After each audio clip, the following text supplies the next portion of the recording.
Welcome to Gleaning Mustard Seeds with Jerrie Barber. Mr. Barber is a preacher, a ventriloquist, a barefoot runner, and writes 2 blogs.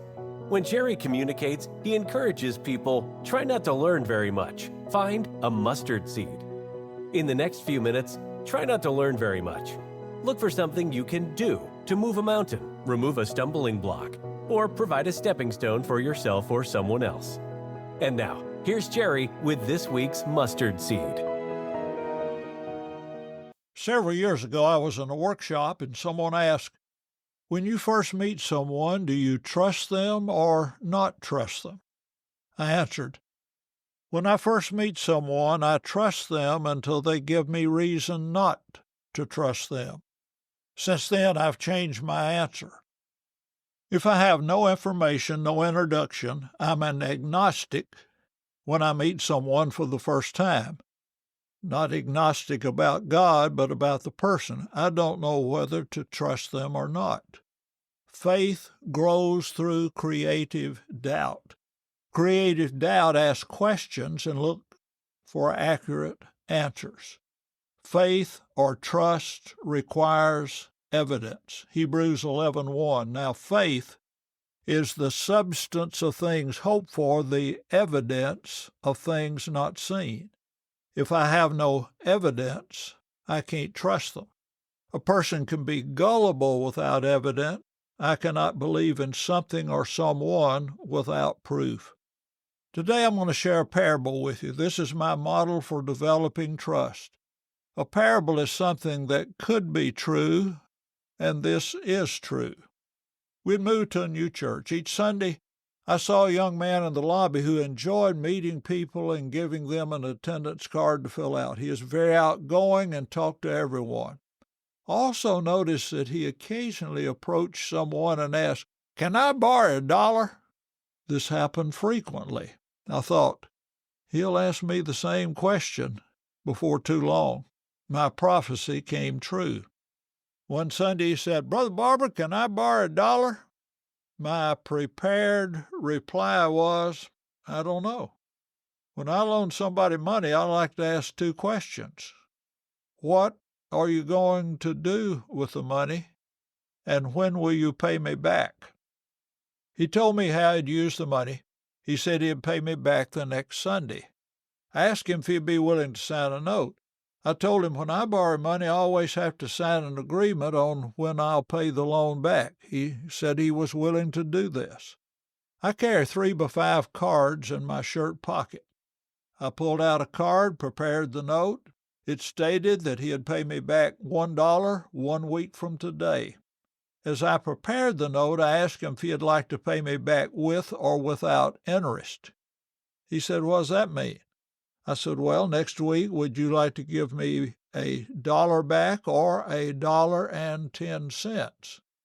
He replied he'd rather just give me $1. I said, "Okay, I'll loan you $1 with no interest." We made 2 copies. We both signed them. He kept one, I kept one. The following week, he gave me $1 to pay his loan. He started walking away. I said, "Wait, my forgettery works better than my memory. If you don't have a record, I may forget you paid me and try to collect this $1 again." I took his 3x5 card, wrote "paid in full," initialed it, and returned it to him. A few months later, he asked me to borrow $5. We went through the same process, signed the documents with the same agreements. The following week, he returned the $5. I signed his note, paid in full. More time went by. One Sunday, he asked to borrow $10. We signed the appropriate documents. The following Wednesday night, he came to me very disturbed. He said, "Brother Barber, I don't know what I'm going to do. I hadn't been able to sleep. I've been worried. I don't know what I'm going to do." I said, "What's wrong?" He said, "I owe you $10. I said, "Yep, and you're going to pay me back next Sunday." He said, "That's the problem. There's no way in the world I can pay you next Sunday. I don't know what I'm going to do. I've been worried." I asked him if he had the note with him. He said he did. I asked, "When can you pay me?" He said, "I can pay you a week from Sunday." I said, "We change the date when the loan is due." I took his 3x5 card, marked through the first date, added the new date when the loan would be due, and initialed the change, and said, "You did the responsible thing. You contacted me before the note was due instead of after the note was due. That's good." The following Sunday, he paid in full. More time went by. He came and asked, "Brother Barber, could you loan me $20? Now, this is getting close to the limit of the loaning ability of this bank. However, I asked two questions. How are you going to use the money? When will you pay me back? He said he wanted to get a job. He'd use the money to ride the bus downtown, and since he had several places to go, he might need to eat lunch. I told him, "That's one of the greatest way I know for you to spend $20. We filled out the appropriate documents, and he went his way with a $20 loan. At the due date, he paid in full. Why was I willing to loan this young man $20 without hesitation? Because I had loaned him $1 and $5, and he paid me back on time. I loaned him $10.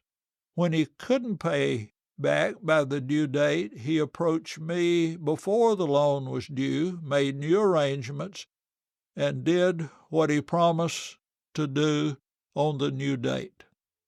This is my model for building trust. When I meet a person and we start a relationship, I give them what I can afford to lose. I observe closely how they handle the information. If they're responsible for what I've given them, I give them more. Trust builds over time and observation. There's a difference in trust and gullibility. Trust is based on evidence. Give what you can afford to lose. If you lose it, you aren't bankrupt. If what you gave is safe, give some more. Final questions. Am I trustworthy? Do I do what I said I would do? Do I let people know when I can't do what I said I would do? Thank you for listening to Gleaning Mustard Seeds with Jerrie Barber. If you found a mustard seed, send a text or email with the link to a friend. This podcast was brought to you by Jerry's book, Between Preachers, You Can Grow Through Interim Ministry. Dale Jenkins wrote in the introduction, "While Jerry has written the only book I know by a member of the Church of Christ on interim ministry, the excellent principles in this book could be used as a book on healthy moving or healthy leader-minister relations, or a book for every Christian on healthy living. I'd encourage you to get one for every elder you know." You can order your book from Amazon. There will be a link in the show notes. Thank you for listening. Jerry looks forward to next week as we continue to collect and plant mustard seeds.